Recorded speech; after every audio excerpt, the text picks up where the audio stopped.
Hi, my name's Matt Denton, and these are 5 things you probably didn't know about WWE 2K17. Number 5. You can now jump your opponent post-match. According to members of the wrestling games community who are at Gamescom in Germany, the breakout feature that was included in WWE 2K16 can now be applied post-match to deliver some sweet revenge, or to continue massacring your defeated foe. This hasn't been seen since Here Comes the Pain, where you had the option in season mode to either celebrate, show respect, or attack your opponent. Those options didn't really allow you to do much, unlike the Spike Wrestling games where you could attack your opponent until the screen faded to black. Number 4. More catch finishers included. The catching finisher is still a great way to add drama to your game.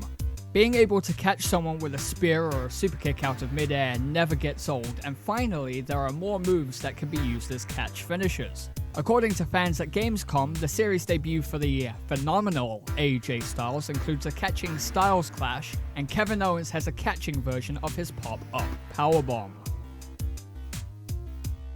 Number 3. It's been 13 years since Brock Lesnar featured on the cover of a WWE game. Most wrestling games are either held up to the yardstick that is Here Comes the Pain or WWF No Mercy, so it's safe to say that Here Comes the Pain is a favourite among the wrestling games community. It's also the last WWE game that Brock Lesnar featured on the cover for.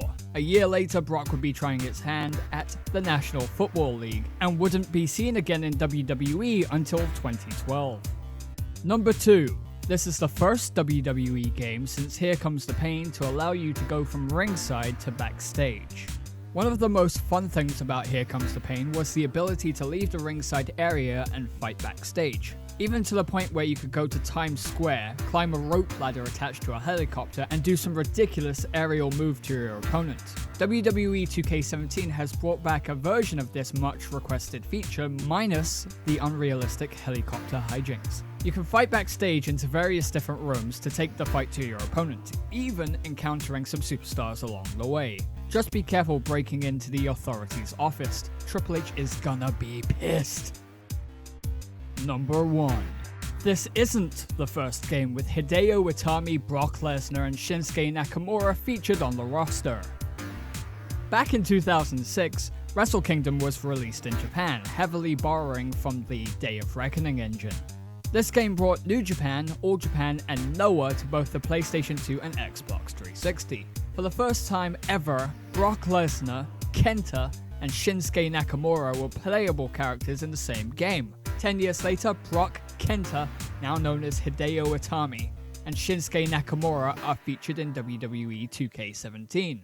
Here's a bonus fact. The main event for NXT TakeOver Back to Brooklyn is the NXT champion Samoa Joe defending against Shinsuke Nakamura. WWE 2K17 will not be the first game that both men appear in. That honor goes to King of Colosseum 2, which was released in 2004.